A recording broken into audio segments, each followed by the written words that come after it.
Good news, everyone. Welcome to the damn Bandit Radio Hour. It is, you know what? The date's whatever you want it to be.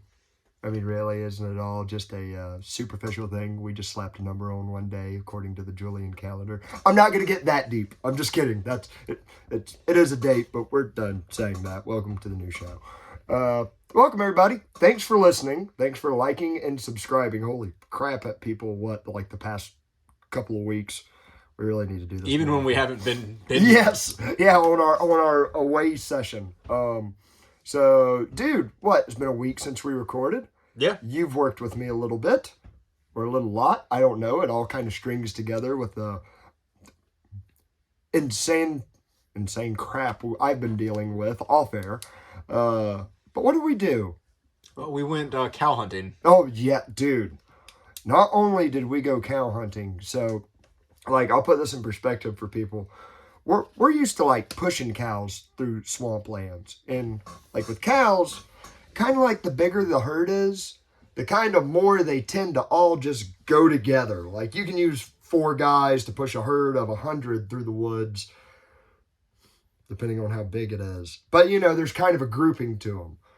But it was me, you, about a 55-year-old cowboy who was one of the most awesome, legendary cowboys we've ever worked with, Arcadia Special, and his 2 sons. We covered close to 1,600 acres to get 14 cows? Yeah. 14 cows. And well, there were 17 originally, but yeah, three would... No, and we've had them jump fences before, but these were I'm lowering my head and intentionally tearing through the fences, and to hell with y'all, try to catch me. And we were like, nah. Dogs, nothing can stop, yeah. Oh, okay, so yeah, so all in one day. This was our one day of cow hunting. Let me think. We got the cows trapped. We had to get them trapped in a pasture that had good fencing, because we still have messed up fencing from the hurricane. So trap them in the pasture that has good fencing, run them across the creek, and get them to a lane where we could get them to pens and then ship them to the property we're moving cows around to. First thing in the morning, we actually got lucky, and I believe I said the words, "This is going to be a good day," because all the cows were in the pasture we wanted to be in. You usually say it's going to be a good day or an easy day, and it always goes horribly, horribly wrong. But on the other hand, the days I don't say that, it still typically goes horribly, horribly wrong. Well, valid point. Okay, but in that day, let me think, by 9:30, we're running the cows down the lane, and one of the 13-year-old boys that's riding with us. So we got this lane. When we say a lane, it's, imagine a narrow hallway of barbed wire fence that you leads to pens. And you all kind of want to get in line to push the cows down this lane. And I'd say we weren't in a very good line, so there wasn't that many cows. But I was in front, you were with the other cowboy, you were barely behind us. And then one of the 2 of the 13-year-old boys were further behind us. And then Merce, what do we see coming up beside us from your point of view? It really summed it up. Oh, yeah, because we both just started loping up or galloping up to get the gate so the cows could come back. Yeah. And then all of a sudden, back to our right, I hear thunder, all hell breaking. All hell breaking loose. And then as I look to my right, here comes a horse with no rider, saddle still attached underneath said horse. Half underneath and half to our opposite side. And the rain slicker and everything else just flapping there with it. And I thought the kid everything was still coming there. Undone. And we both think this 13-year-old is still in the saddle. And we're all horrified. But then as we collectively look back a little bit further, we see him getting up from a roll and just kind of jogging. At which point neither of us stopped to help him and kept thundering forward to shut the gates and lock the cows. Including the boy's father. Yeah. All of us are all right, you can walk, you're good, fire forward. We got to get these cows penned or all of this is for nothing. You're not dead. So slam them in the pens. We get out. And the cowboy we're working with gets the idea. He goes, listen, I think these cows have ran back into this creek area. We can fan it out, down it, and shush the remaining 4 or 5 out and get them where we need to go. And by the way, I told this to Merce when he first started working with us. And Merce, not a huge horse guy. I'm not really either. I just got to ride him sometimes. And the one thing I told you about your horse, Rosie, what was the one thing she didn't like? Water. She'll come up to like a puddle or something like that. She's almost like a lady in high heels. She's like, ooh, I don't want to get my feet wet, and tries to kind of maneuver around it. When we go to cross this creek again, so there's like the creek crossing, and then there's kind of other places you can cross that cows cross real easy. I think I see one of these places that's an ideal solution to us get to cross and chase more cows. And first, we'll follow that trail. And your perspective again, because it's so much fun. We get halfway into the creek, and it all goes horribly wrong. I'm barely leading him. I'm barely in front of him. He's like kind of behind to the side of my horse on Rosie. I'm on a horse named Sandy. And like my horse kind of gets to this soft sand bottom and is immediately like, I don't like this. I'm going to try to go backwards and to the side. And Merce's horse is like... No, you yelled out, no. It's Sandy. and the horse is named Sandy. And your horse just turns and waylays into me and my horse as we sink and fall down into like just a mud pit. It turned out it was something akin to quicksand. And my horse was like, I will crawl on top of my friend and its rider, Merce, in order to survive. And steamrolled us for you two to get out. We got on the bank and we were fine. But then Merce's horse, Rosie, just collapsed. And so you got this stream bank of sand, of like beach sand. Yeah. And going to a creek. When I say a creek, I mean it's like 20 foot wide, and like the water is shin deep. Yeah. Freezing cold water in Florida this time of year. It was like 30 degrees that morning. And the horse, his horse, when my horse bumped his, it appears like it might have gotten stuck in some mud, and like its feet are caught under it. And the way it's leaning against this embankment, like it's like wedged in mud. And we're like, all right, we'll get her out real quick. Come on, Rosie. And Merce's like, oh, her feet are stuck. Let me get her out. So Merce goes to like get her feet unstuck. And what do you find? I'm gonna dig her feet out, and she's just laying there. She's just laying there. We've been trying for 10 minutes to get her to move. She's just laying there. She's like, no. She's not even trying. She's just like laying there like a beach twirl. Like, your move, slick. I'm not doing nothing. And we're like, we hooked horses to her. Oh, no, at one point, like I said, this is shin deep water. Merce takes off his socks and boots, rolls up his jeans, and I do the same. And like we're trying to turn her around to get her up like a more shallow part of the bank, more shallow like incline.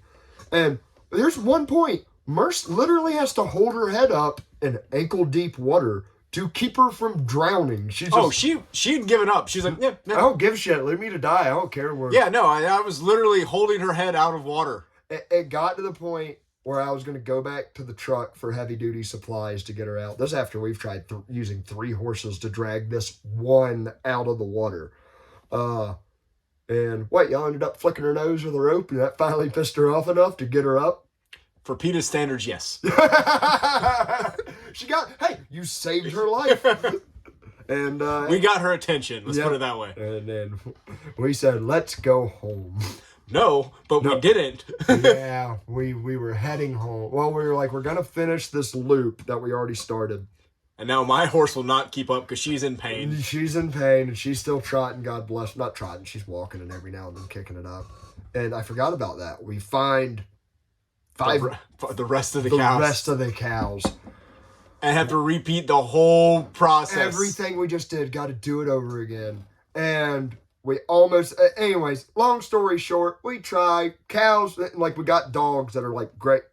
My experience with dogs and cows, I either hate them or love them. Like there's no middle ground. These were great dogs, but the cow bulldozed them and ran through fences, through palmettos, through all of it. But, however, got the dogs back, got everything we needed, and it was intense. Like camping sex. Intense. Yeah. Yeah. Nice. So yeah, that was one day of work. So I don't like working with you. No, he doesn't. No. And yesterday I called him. I'm like, hey, want to help me unload 3 trailers? They're just full of crap. Not literal, except we're on a ranch. That can be taken literally, but just equipment. So we did that. I'm trying to think. That's been most of my life lately is work. However, I didn't tell you what happened to me last night. I went to pick up my daughter in the next town over. And we're coming back. It's 8 o'clock, and we're just getting into town the roads that lead to Joshua Creek from 70. And I see like a whole lot of traffic and stuff like that. And I pull over. Like traffic's backed up in an area it really shouldn't be backed up at all. And it turns out we were like 10 seconds too late to witness a car crash right in front. It looked like someone T-boned somebody else on a really fast interstate, or not interstate road, not interstate, my bad, really fast area of state road. And it was like, by the time I parked my truck and got out and looked, there was already like 10 guys around the car trying to push it over because it was like rolled over and all the airbags went off. There was a pickup truck, the front end was smashed. But I ran up and I want to say I helped flip the car over, but all I really did was like, I put my hand on it as it was rolling, and then they rolled it back on its wheels. I'm here for the brownie points. And there was like 30 guys that were like, I'm here to help. And I'm not. God bless them. It's wonderful to see that many people. You don't know it yet, but that's going to be the YouTube thumbnail. Yeah, it's just me. By the way, sorry for those. You only get to pick 3 thumbnails? Yeah, it gives you like 3 suggestions to go with, and a lot of times I'm editing or going on my phone. Yeah. And so if I don't have time to go back and... So, like, in one of them I look... And the worst is the shorts, though, because shorts I can't change the thumbnail. Dude, there's one of them I look like the Soy Boy Wojak, like the cartoon character, and I'm like, that's... I try to not be that. I'm sure there's some conservatives out there that could say that about me, but I digress. Hi, everybody. So, yeah, I don't think anybody was hurt real bad in the car wreck because just all the airbags went off, and it wasn't like anything was peeled back. And by the time they rolled it over, like I said, there were like 20 people around this car, 10 people around that one, and I was just like, yeah, I'm good. I got my daughter. She's in the truck, going home. Hopefully they're okay. So besides that, and watching the most awesome 1990 show ever and introducing it to my daughter, the X-Files, which, like, don't get me wrong. No, that's Twilight Zone. Oh. Okay, yeah, no, it's scary. Yeah. And like, dude, all right, on the X-Files, don't get me wrong. Some of it's just hokey as shit. Like, you really got to be like, you got to deal with about 20 minutes of every episode of Mulder looking at Scully and being like, it's real. You just got to believe. And Scully going like, I don't know, Mulder. I'm a scientist. And but like, dude, there is so many things they say in 1992 because Mulder's like a conspiracy theorist about everything in the show. There's so many things he says like that's presented as wacky. That's like, oh, that's not wacky at all today. Like one of the... So you're saying the government just watched the X-Files and they're like, oh, we could just... Yeah, that makes sense. One of my favorite... it's not really even a conspiracy theory. It's a real thing that happened from what I could research. Did I ever talk about the spinoff of the X-Files, the Lone Gunman? No. Oh, so this is bonkers. This is just one of... I could really chalk this up to one of those crazy... historical coincidences. So pretty much X-Files starts in 1992, 93, something like that. It's a very successful show. About the year 1999, they start planning a spin-off show. So in the X-Files, I got to explain this to explain the next part. When Mulder needs help with some like real technologically savvy stuff, he goes to these 3 super nerds that call themselves the Lone Gunmen. That's just their little online handle. You got there's 3 of them. But they're late 90s hackers, so... I'm in. Yeah, hacker man, literally, like using Internet Explorer. Anyways, they are developing a spinoff, especially about them. These 3 guys and, like, their hacker man shit. Not that good of a show, it seemed like. Anyways, the reason I explain all that, when it comes to the year 2000... and they're starting to write the episode. And this is in the special features of their DVD. I watched it on YouTube, the director explaining the story. He said what our plan was for the pilot episode, and it might have eventually ended up, I think it was the episode, the pilot of the series, was these hackers uncover a plot by the Pentagon to start a false flag operation to get hijackers to hijack passenger planes and crash them into the Pentagon and the skyline of New York in order to get moral support to start a fake war in the Middle East and increase the profits of the military-industrial complex. So what you're saying is Osama bin Laden was an X-Files fan. Probably. Even to sum up that casserole. Even this story aside, probably. He was actually liked a good chunk of some American culture. I think he was like a... Cooters? Maybe. Maybe. No, but all right, so where this really takes a twist, that's not crazy enough. And I know, Simpsons predicted 9/11 and stuff, crazy crap happens for the sake of stuff being crazy. However, whenever he submitted this to, the network for this, when he wrote the script for it and sent it in, I guess somebody from the FBI came and interviewed him and was like, where did you get this information?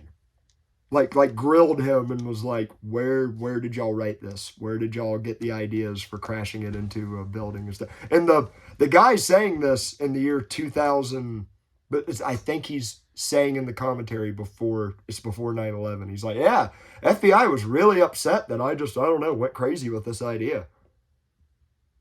And I'm like, that is, but so anyway, sorry, that was new conspiracy theory of the day. X-Files wrote 9/11. It's the only theme song I really know off the top of my head. Whenever we take a break, we're Googling this to make sure my memory has all that correct, but I'm 98% certain I got all that. So you're saying a lone gunman did 9/11? No, a box cutter did. Okay. I believe the South Park / Ron Paul explanation for 9/11 is probably pissed off Muslims after our country bombed them for 40 years. I mean, we haven't given them reasons or anything. No. Dave Smith has a great joke in Libertas. He said, if you were to ask the average American on September 10th, 2001, what do Muslims think of America? He goes, the average American would be like, oh, no, they're we're fucking awesome. No. No. No, not the Muslims in that part of the world, I do remember them waving flags and cheering. The Middle Eastern country people? Well, all right. At least that's what we were shown. That's what we were shown, and we were shown the sect that welcomed the American support. Because there is, there's some truth to the propaganda. I mean, there were... Yeah, there was oil there. Yeah. And there were, minorities that were being prosecuted that were, I can't remember if it's Shiite or Shia or whatever, but, in the U.S. government... Something to do with Kurds. Oh, well, it depends which particular year, if they're our greatest ally in the Middle East or if they're just cannon fodder for us to send into another tribe. Geopolitics is fun. I don't even want to get into that. We got other silly stuff to talk about. What I was getting into with the X-Files, I was watching it with my daughter the other night, and Mulder says to Scully goes, what? Why did you lie to these other guys who are trying to figure out something about our case? He goes, oh, I didn't lie. I just provided misinformation and directed them to, he almost says, the Facebook quote of, The Speaker of the White House? Yeah, this is just misinformation that I spread to them. And what was another one? Scully says something along the lines of, what, do you honestly think our federal government would lie about these things? And Mulder's like, I don't know. Would they lie us into wars they don't even tell us about? And there she gives an eye roll crazy Mulder. And I'm like, oof. I'll have to check it out. It always came out when I was younger, and it scared the crap out of me. I never watched it. And it's a little dated. It's there's no cell phones. When it starts, it's beepers and people are... Have you noticed how many movies and different things now the whole plot could just be solved with one cell phone? Oh, yeah. Oh, I heard the last... Home Alone. Yeah. Yeah, a cell phone. A text. Yeah. What was it? I read this great thread the other day, and it was how... You remember the movie Superbad? Yes. That was the end of the pre-cell phone era. You can tie it. That's the last movie where at best they're calling... They're using cell phones... but it's to call each other. Yeah. And to maybe get a text about... Oh, and it's but the text we had to push the button nine times. Yeah, it's they say that's where you can really hit before social media is that. But that's what life was like before. You could trace what happens to them in that movie. You could replace it with stuff in the 50s. And it's the same movie with the same... Now it's very different.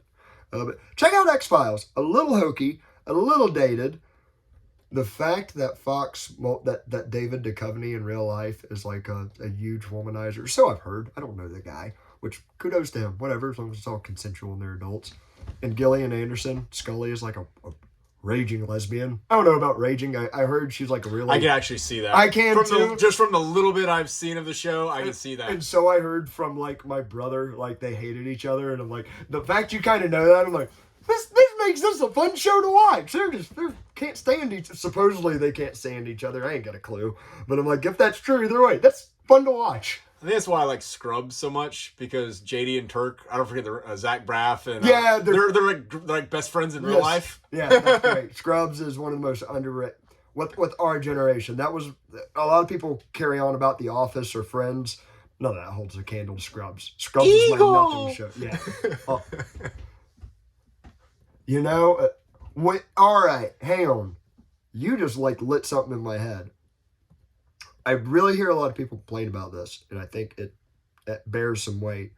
There's, in modern movies for modern audiences, there's almost like a murdering of like, not murdering, but man, I notice it. It seems like every dude is like the dumbest, weakest, like,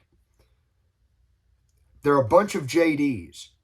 But here's the thing, like JD from Scrubs, the little like... Not exactly the most manliest character ever written or anything like that. When they did that with that show, it's like it hadn't been done yet, and it was hilarious.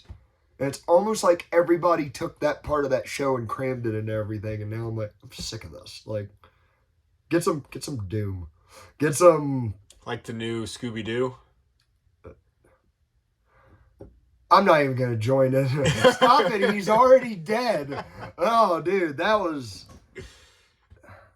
So Scooby done. Do you think they're screwing with us on purpose, or do you think it's that level of, like, I don't know, being in your own bubble? I don't know who thought that was a good idea. I've heard The Last of Us is good, but I'm terrified to watch it. I never played the video game, so... I tried getting everybody to play that damn video game. So, like, what I love in a video game is a good story. Merce just likes being able to murder anybody. I like multiplayer. Yeah. Yep. I'm like, Merce, what about this crazy story in Fallout? He's like, I don't know. I was able to nuke the town and blow it up. Did you do that? Did you kill all the innocent civilians? I'm like, no, I tried to help them and defuse the bomb. Fallout's like I beat the campaign. I did no side missions. I did no quests. I did the infinite token glitch or bottle cap where I had just infinite money. Safe. Yeah, no, I just walked around in power armor right out of the get-go and just like little mini nuked everything. Yes, take them all. Oh, Deathclaw? Nuke. Oh, yeah, no. I'm Liberty Prime. Yeah, no, I played it as a first-person shooter. With God mode on. No, but shit, what were we just talking about? I just lost. We're back. We got that thought from the ether. But no, so The Last of Us, like, dude, it was a video game I tried getting everybody to play. And like I said, I love a good story. I love a good story in music, in movies, in TV shows, in any... I think it's like... Porn? No. Nobody watches it for the plot. That's the one place I actually do not request a story at all. But no, I really think that's one. How did you get stuck in the dishwasher? How does one get stuck in a dishwasher? It does beg the question. But no, I'm sure they actually have an answer for that in the board. All right, side rant to the side rant. A dishwasher and a dishwasher. At least you're washing dishes of one caliber. No, but like that game was so good at telling a story. And they've already changed just certain things about it. And when a story's so good and they start changing things, like I want that show to be good. But I don't know. After everything's gone to crap in the entertainment industry. That's the one thing I don't get is, you know, like there's like a great book or a great game or something. And they're like, okay, we're going to take that and we're going to make like a big movie out of it. And then they don't follow it and everyone gets pissed off. You think they would just be like, oh, look, here's this. Because the Halo TV series... Oh, dude, I was about to say, like, look what they did to your boy. They massacred my boy. If there's something Merce is a super nerd about, it is Halo. And justifiably so. It's a great game, great story. Halo. Was. Rest in peace, campaign mode.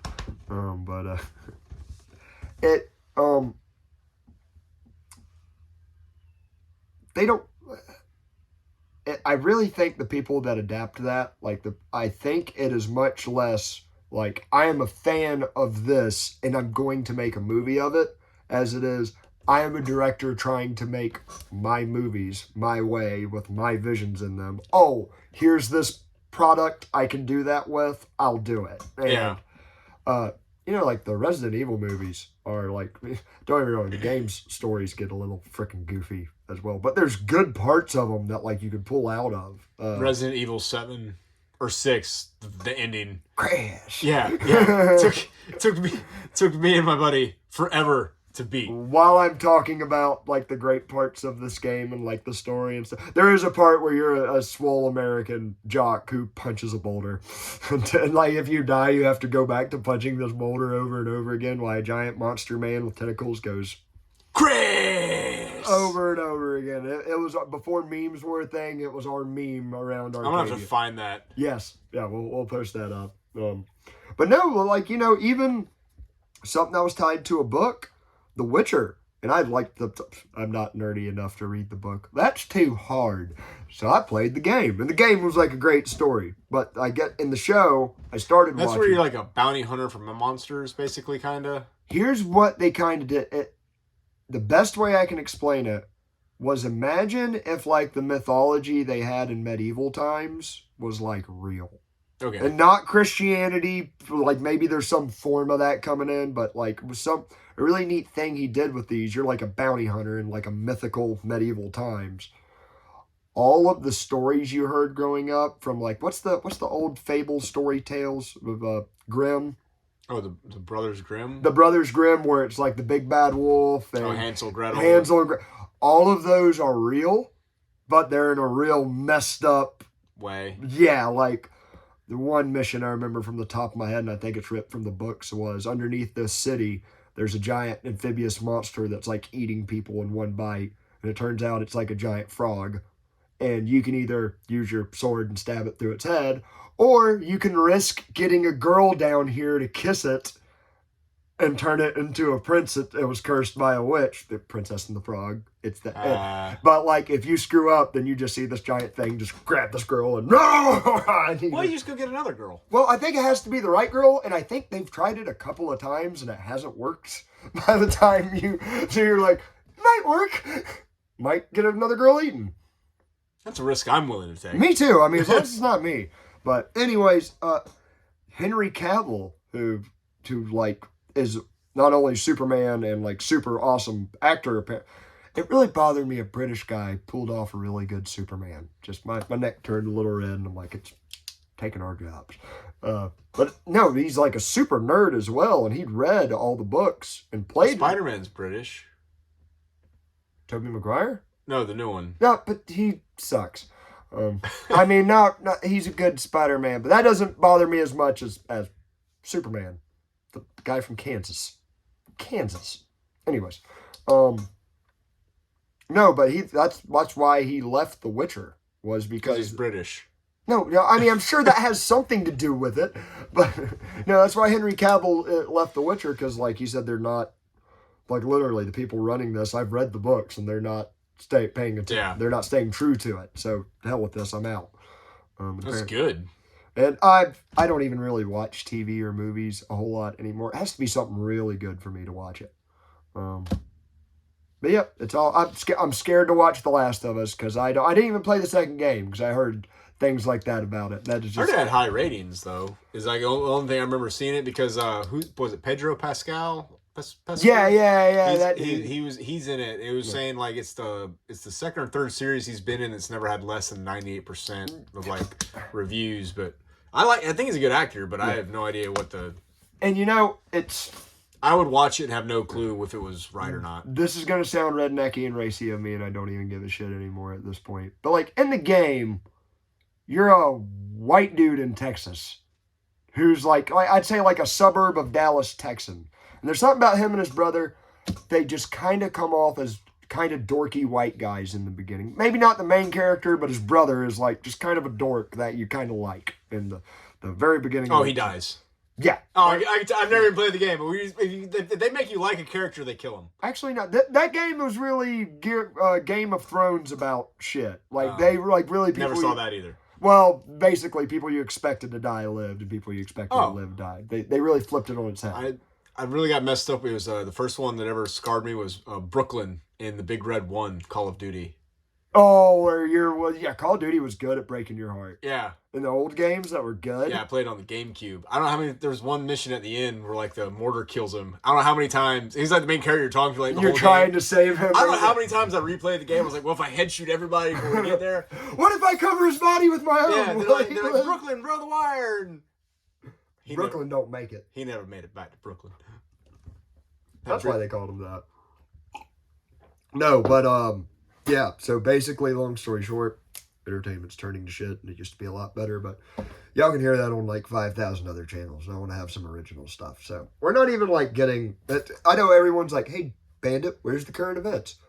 Not tonight. Besides, I think we all might have been tricked by that Eliza Blue character. I don't know. Hot female tricks people. Imagine that. I don't know. I've heard a lot of weird stuff about her lately, but we're not even getting into that. Something I did want to get into, though. We had, was it last show, we had an Uncle Matt story? Yeah, it was like the opener. Yeah, we did basically like 2 episodes New at Year's. once. Yeah, that's what it was about. Well, we got some more Uncle Matt stories, and these are we're gonna pause the current events, make this a little bit of an evergreen show.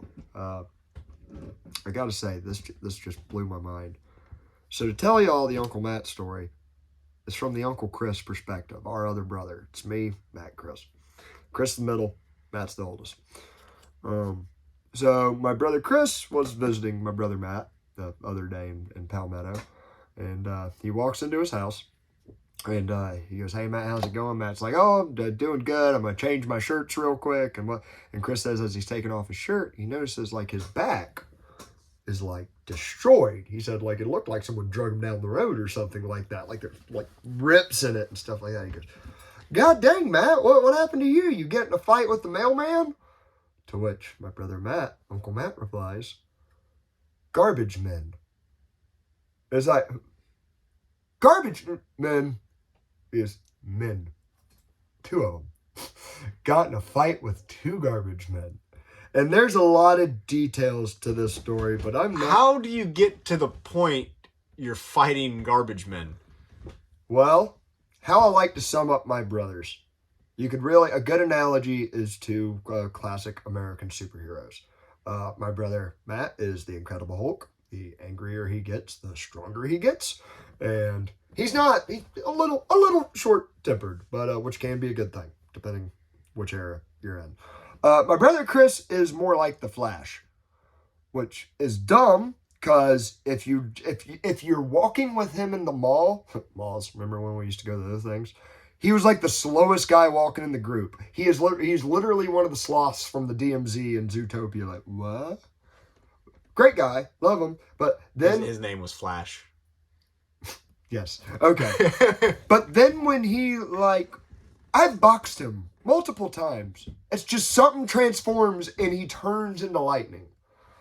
So, and he's very, very fast when he has to be. One of the fastest people I've ever seen.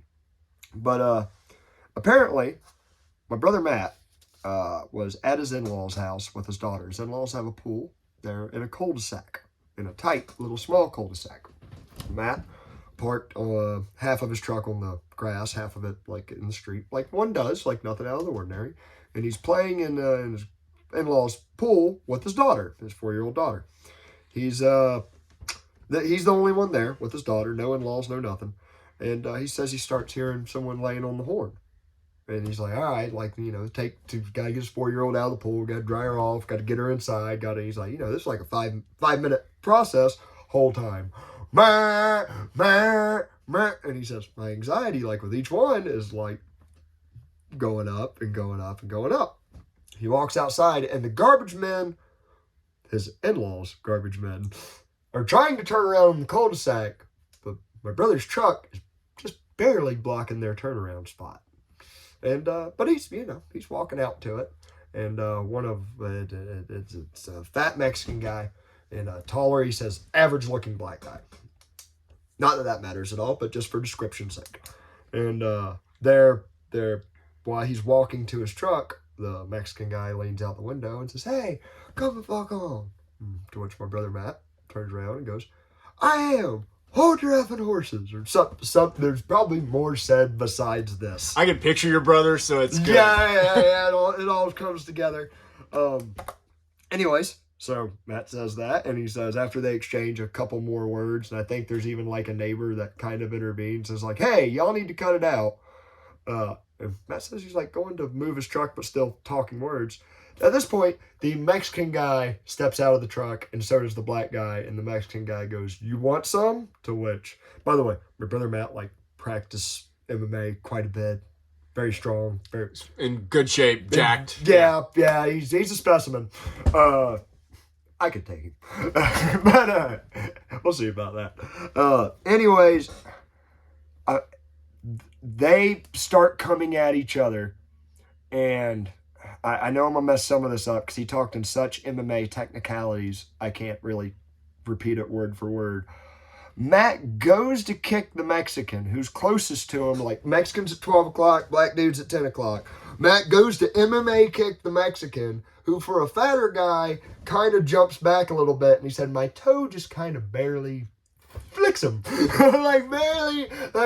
He's like, it kind of connects, but kind of That's his doesn't. MMA term. Yeah, My toe just kind of flops him. Just gives him a nice little cunty waft at him. But and he says like that kind of throws him off balance. Black guy comes in, wraps him up. Matt kind of gets out of the wrap and goes to like, but he's like, the black dude's like 6'2", and Matt's like 5'10", 5'11". And he's like, as I'm going, like every time I'm going to slam him, he goes, this big Mexican comes back at me, and I got to like punch him or do something to get him off. And by the time I do that, I go back to the black, go to body slam him, and the Mexican's man goes, and we all just fall together very awkwardly, like three dumb fat people on top of me. And he says, and I'm trying to like to put like one in a headlock and the other in an arm bar at the same time. But each time one of them's wiggling out, I'm seeing a Timberland boot fly by my face, trying to kick my face in. Goes through all of this. Finally, like he says this goes, and he describes like the 3-minute ordeal. He was finally, the big fat Mexican's like kind of out of breath. And an older white guy's walking up, and he's like, I'm bloody on my back. I can feel like my back all messed up from digging into the asphalt and all of this. Only wearing a bathing suit. No shoes, no shirt, no nothing. And finally, like a 75-year-old guy comes out and is like, "I've got bad knees and I've called the cops. Y'all need to cut it out and leave." And the Mexican guy goes, "We're done. We're getting out of here." He says, "I've got bad news." I've got bad knees. Oh, bad knees. I've got bad knees. I don't want to get anybody out. And my brother Matt goes, "I've got my daughter inside." And runs in, and you're still like playing with toys. Anyways, that tells me, he goes, "By the way, I live like not even a mile away. These are my garbage men." He's going to just be hiding in his trash can and wait for him to come dump it. He's just going to pop out and punch one right in the face. Dude, and, well, he says, I guess they're, like, all cool now. And I'm like, just move your truck, man. Like, I love him to death, but, like, I've had some horrible shit yelled at me before. I don't know. I'm really the opposite. I'm I'm confrontational if it matters. And I think everybody is that, but it's just what matters. Everybody's got a different threshold. Yeah, and mine is like, unless you're like legitimately threatening me or my family, I don't give a shit. Like, yeah. Whatever you say, whatever it's going to roll off. I just like how it was your brother's hill to die on. I'm not moving my truck. Good for him. I mean, if you're going to believe it, I mean, good. He stands his ground. Make no doubt about it. So that got me to think. And after he told me that little jiffy, Merce, what's the best fight? Tonight's fight night. I watched a little bit of UFC over the weekend.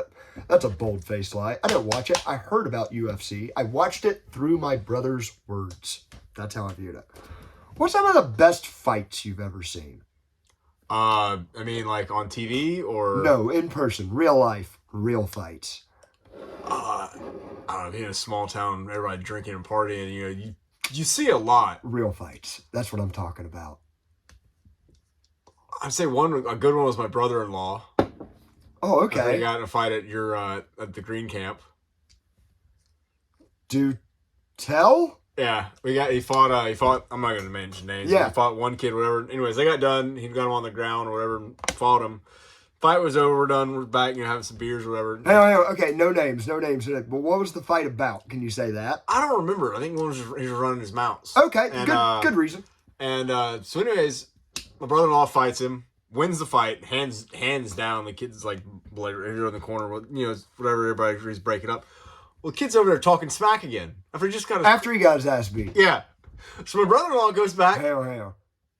I have somebody I think this might be. I have no idea. Is this somebody I know? Yeah. Okay. But anyways, so then he goes back. There's only very few people I know that will get their ass kicked and will continue to talk shit. He goes back and whoops his ass again, and he holds him down on the ground and tells him, "Now tell everybody I beat your ass.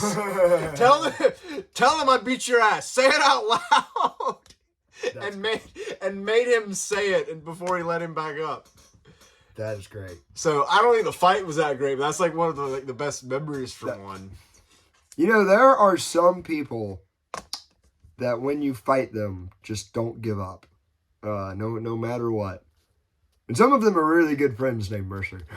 Oh yeah. Yeah. We gotta tell that story about just Colorado in general. The trip to Colorado, where there's a reason flat earthers don't travel to the high country. Yes. Turns out, as we did not know this, because we're flat earthers down here in Florida, it's just everything's flat, no elevation. Alcohol tends to have an effect on the human body when you're at higher altitudes. Yeah, it's like way more potent. But hey, we'll get to that. That's our little Guy Ritchie. You get to see the ending first little scenario. Or Quentin Tarantino, that'd be a more accurate statement. But why did we go to Colorado? Because we are good people. How old were we? Oh, I think we were just out of high school. You were 22, and I was just about to turn 21. Okay. Oh, right. Okay, because you turned 21 on the trip. On the trip, yeah. So where'd you have your first beer? Mesquero, New Mexico. We'll get to there. This is a whole damn thing of a story. All right. So we're helping our friend Nick. His family is moving from Arcadia, Florida, to just north of Boulder. Boulder, yeah. Colorado, just outside of that. I want to say Good Springs, but I think that's a town in Fallout, New Vegas. So, I don't know. I remember it was just north of Boulder. Yeah. And there's so many memories about this trip. This is going to be a whole thing. So, firstly, this is a long damn drive. First of all, we're not just going from like Florida diagonal to Colorado. Oh no, we're doing the scenic route. We're going up Florida. And following a U-Haul truck, so it's only going like 65. That's right. We drove all the way to Texas and then straight north, or did we go into Oklahoma? We did not make Amarillo by morning. We did not. We had to go. We were there on the second morning. I slept through some of these towns. Yeah, we did go to New Mexico because that's where I drank. Did we go to Arizona? What the hell's west of Texas? Arizona? Yeah, they're all over there. But no, I don't think so because it was like that was going to be the last day, and so we didn't have. They're like. So we didn't have to follow the U-Haul. And so I just picked some random highway I saw on a map that like just cuts across the middle of nowhere. This was before Google Maps. Yeah. We did all this with... Yeah, I looked at an atlas. I was like, well, we can take this road and we ought to just zip. Oh, yeah, because the only game we had was Pappy Jump. That's right. We played the shit out of some Pappy Jump. And Snake. Yeah. And Tetris. I remember, and Bejeweled. I remember playing a lot of Bejeweled on the way. And we flew across this town in the middle of nowhere. And there's like population like 200. Oh yeah, no. Hang on. So we're driving through New Mexico. You gotta set it up. I've procured a little stash to bring for myself to keep me entertained during this drive. That I don't think I told y'all. Maybe I told you, but not Nick. Well, he wouldn't even let you have cigarettes. No, he wouldn't let. This guy was a cigarette smoker. This is how his nickname was Don Vito. I don't know if y'all remember the Viva La Bam show. He had an uncle that he called Don Vito. That whenever he would talk and he got excited would just kind of word vomit everything out. That was this guy. He was like all right, this is going to sound really mean what I'm saying. He's almost like a mix of that, Farva from Super Troopers, Eric Cartman, but with some good qualities thrown in. He's not that bad. You nailed it. Yeah. But I mean, he's that friend. He's one of those friends. Anyways, he would smoke cigarettes, but he couldn't stand the smell of them. So he ended up, I think, buying gloves. Yeah, he wore latex gloves. So he could smoke a cigarette and not get any of the stink on his hands. Just, odd way to go through life, friend. He wouldn't let me smoke in the car, so literally I go in like 70 through New Mexico. I'm like hanging out, smoking a cigarette, and he's freaking out. But we make it to Mosquero. Not even a little bit. Like, your whole waist is, like, out. By the way, I believe mostly sober. We stop at the Aqua Center in Texas. Aqua is an American Quarter Horse Association, where I rode one of the statues. Yeah. That was fun. Made it to on my 21st birthday. It was July 3rd, 2011. We made it going through New Mexico. It's like nothing but desert. You see a house every like hour and a half and nothing else. And we make it like the road just starts to incline, going up, like a rock wall. And we find one of the most beautiful towns ever. Mosquero, New Mexico. Population, like, what were you saying? Like $180? Maybe. Like, maybe 180 like you look people. around at everything, like, it's a beautiful view, but it's like ghost town. Nothing. Like, it looks like an old Wild West movie set. And I go, guys, I think I woke up.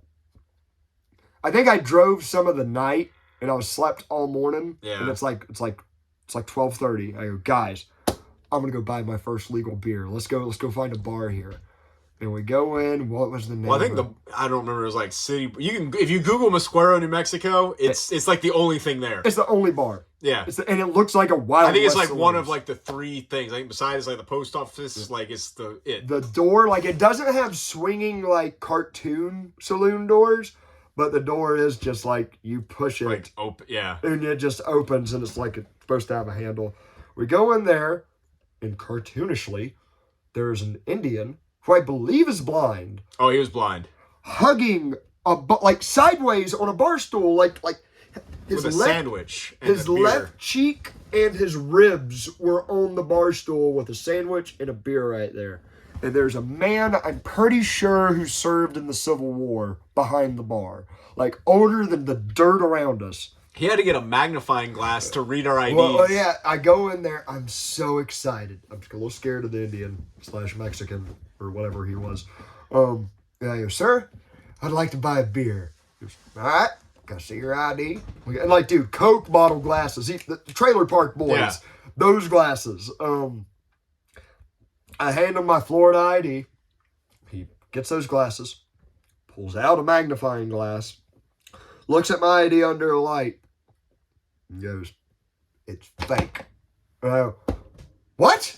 He goes, fake ID. I go, why would I make it for today? Today is my birthday. Like, why wouldn't I make it for a year ago or something? Like, I know I look like I'm 12, but this is real. And we bargain and argue with him.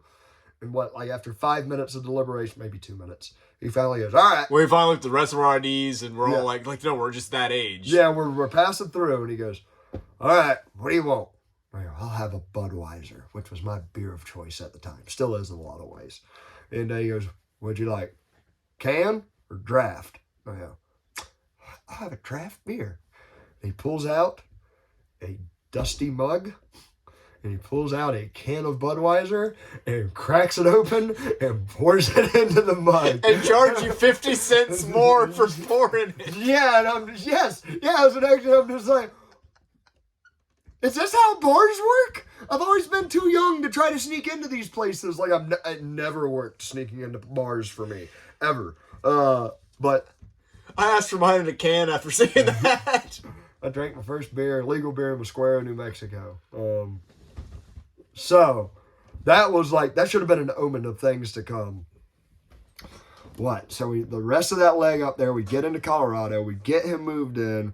While we're moving him in, we're like unboxing. He's got a pretty little house and a little community, and like you can see the Rocky Mountains. It was mind blowing to us Florida kids seeing all this stuff. But as we're unboxing, I don't know if you remember this. We're getting stuff off the U-Haul, moving it in. And I hear from behind us, you boys need a hand with any of that? And I'm like, oh, no, sir, I'm good, thank you, as I'm grabbing a box and I turn around. And there is, for one of the first times in my life that close in person, remember, this is 2011 and I'm 21, is like a 6'4" woman with fake breast It used to be a dude. Do you remember this? Were we unloading a wooden chest? We're unloading something out of a truck, and why do I have that memory? And we hear y'all boys. It sounded like a dude behind. God bless her, she's living her life. What the hell ever. But at 21, I'm like, no, I got it, dude. Holy shit, that's no dude. And he's from the South. Yeah, and I was like, but really, like looking back, I'm like, thank you for I'm sure you heard our accent talking. Yeah. Like, thanks for being open-minded enough to come try to help us. But nope, kind of scared me. I was 21, and I'm like, I'm not ready for this. Haven't smoked enough Colorado weed yet.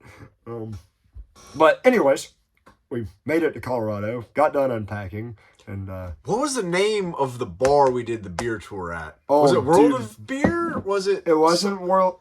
Was it World of Beer? It was something like that in Boulder. It was something like World of Beer, but it didn't look commercially.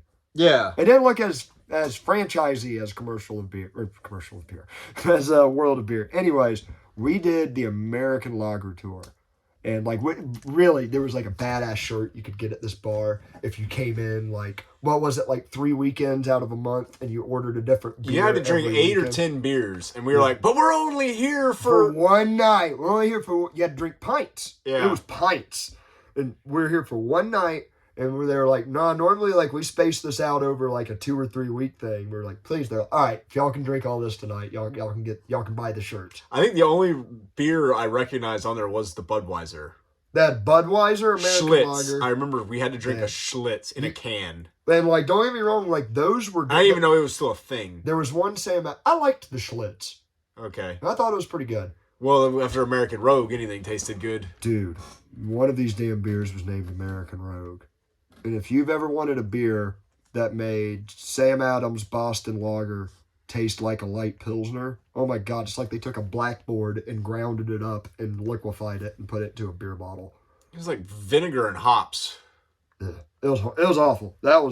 Anyways, we got our shirts. I was quite happy about that. My brother... Yeah, we got a t-shirt. My brother would eventually steal it. But anyways, we were not aware of the altitude difference with drinking that much beer. And I'd say at 21, Well, then we went to the bars after that. After that, we went downtown Boulder and started drinking in the bars. And I was very upset, and I was making a little bit of the scene that they would not let me smoke my cigarettes inside of a bar. And I remember walking outside, and I went to the sidewalk to light up a cigarette. And even a cop was like, you can't smoke those on the sidewalk. You have to go back to your car to smoke those. And I'm like, this place is full of Nazis. You all suck.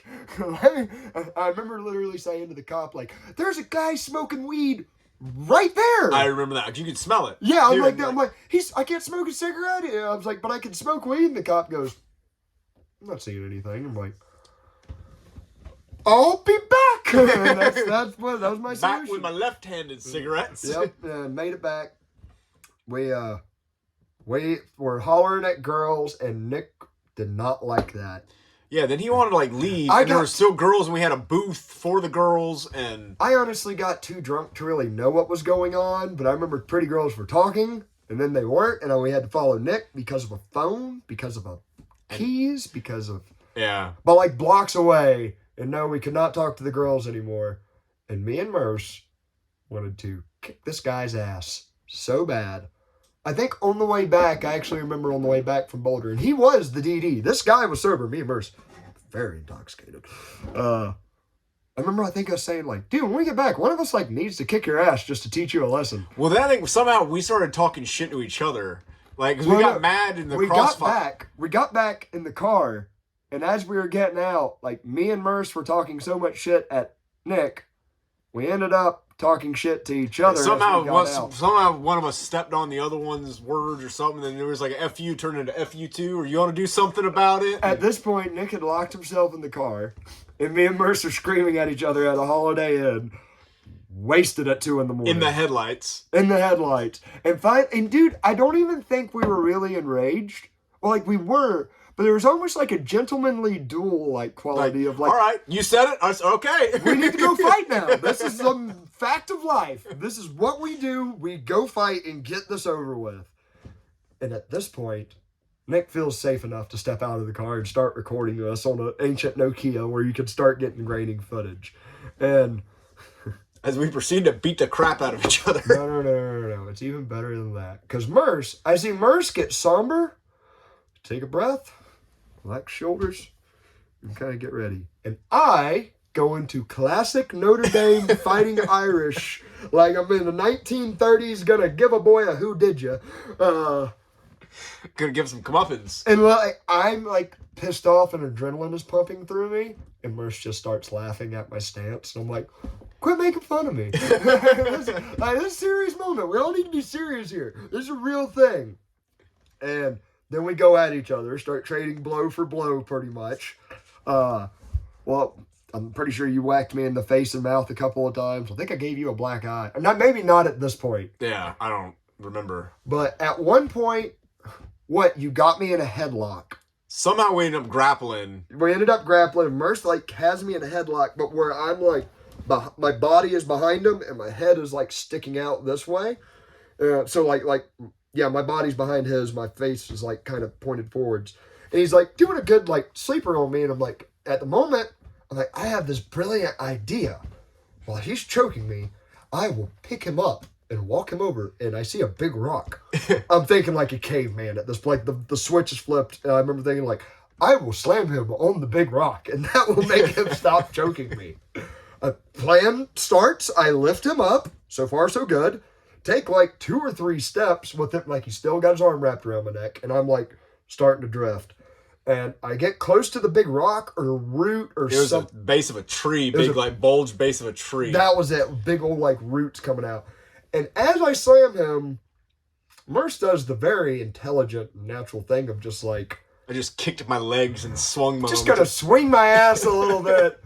And as I'm slamming him, like I go forward, but he swings his weight on top of me, and I slam myself with his body weight on top of this root, and my back just cracks. Just crack! I heard it. God, like you see this on Nick's really grainy video from his Nokia phone. You see Merce stop and go, oh my God. Like he stops choking me and is like, Josh, are you okay? And you just see my hand go, ah! Like grab his throat.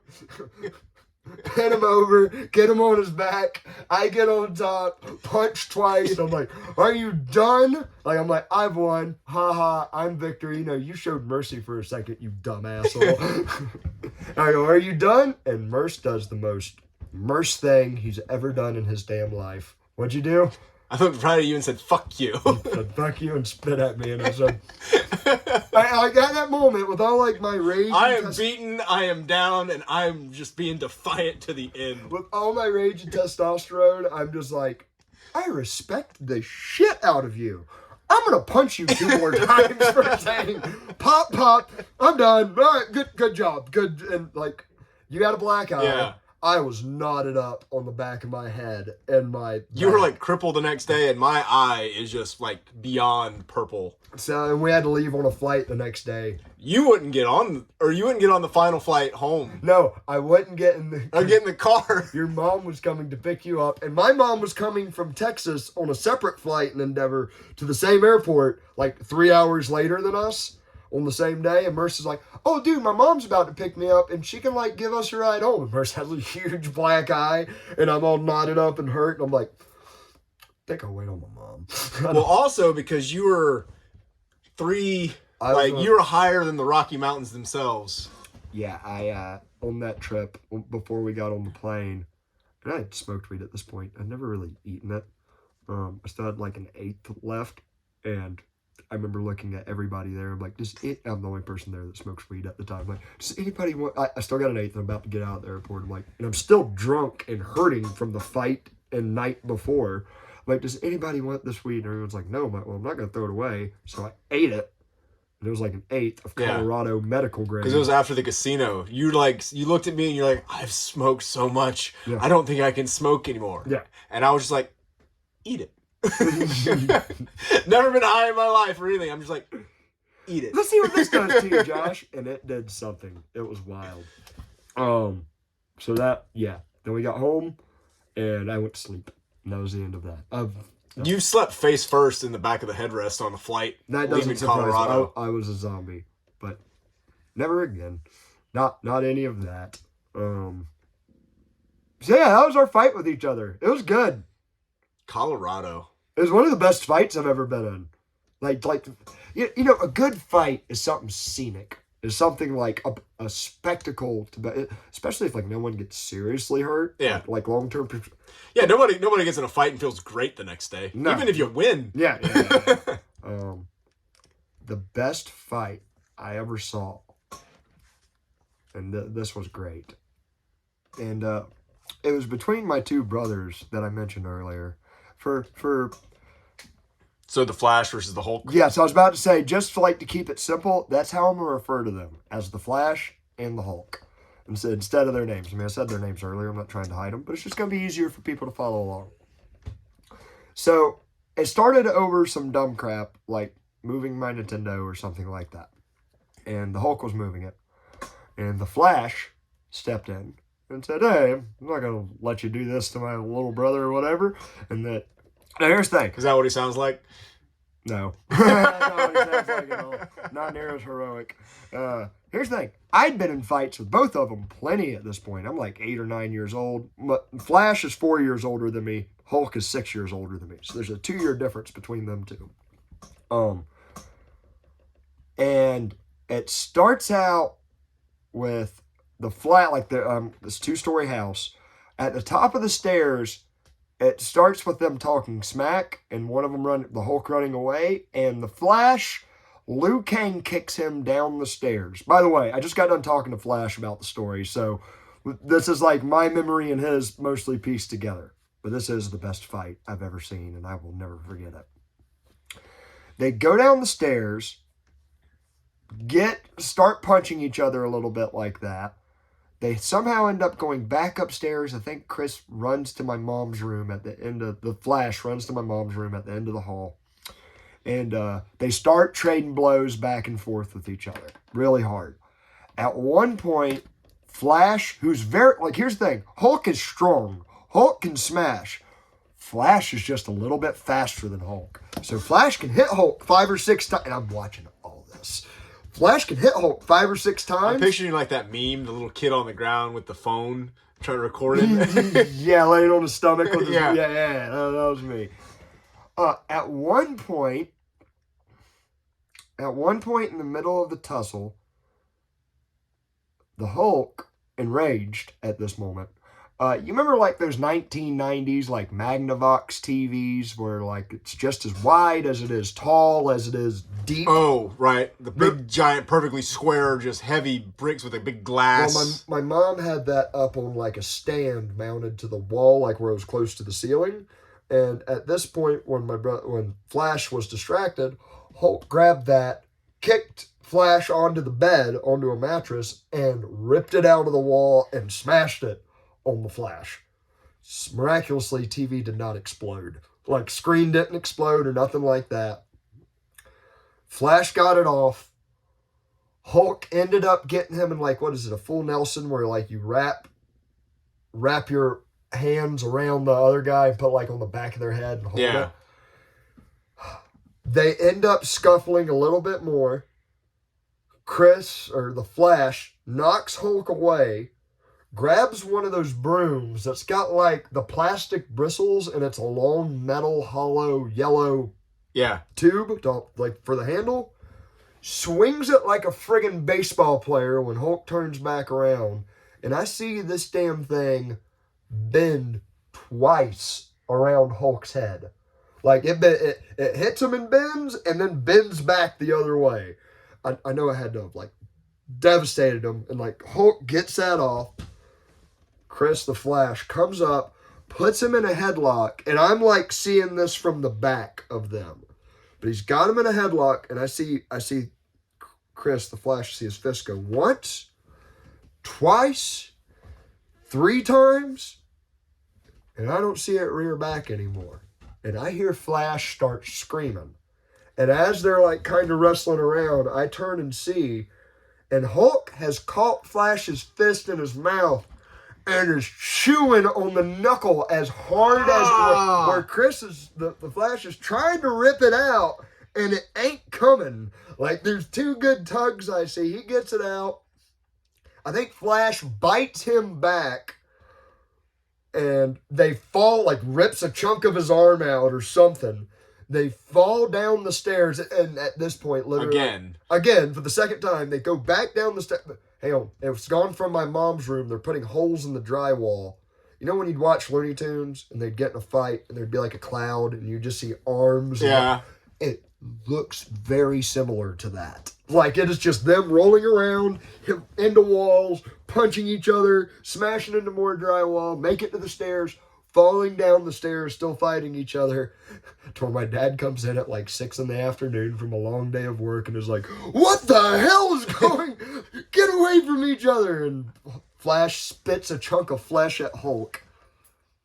And I think that was the end of it.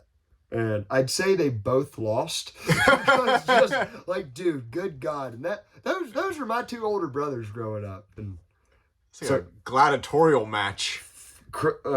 Matt was super strong, Chris was super fast, and I Homer J. Simpson the shit out of people. I can take a punch like nobody else. I'll just grin and take it like, all right, you're tired now. Now I can fight. My superpower is I bounce. Yes, my skull, very thick. Very hard to break through to that. I can just imagine your dad walk in, just like I said, tired, like, I just can't wait to sit in my chair, and then just opens up the door to Armageddon. It was, dude. And like, dude, there were so many other times we put holes in the drywall and we would grab a fake fern and put it there. And dude, it would work. It would work for like 3 or 4 weeks because my dad just thought my mom did it. My mom just thought my dad did it. Fine, my dad would be like, "Len, what the hell are you doing with this fern right here in the middle of the living room?" But against that wall on the floor, and you move it and be like, there's just like then there's just like a drywall cutout of like a human. No, literally, that's where Matt tackled Bandit, and Bandit's ass got stuck in the drywall for like, he didn't even try to do that. We were playing tag, and he just bumped into me, and I went, "Ah!" My ass got stuck in the drywall, and they had to pull me to get it out. We were like, "Oh no, put a fern there, it'll work."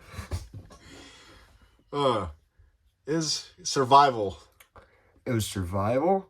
But, like, I think it's a lot of the reason I think the way I do. So, to the world, either I'm sorry or you're welcome. I don't, depends on the day.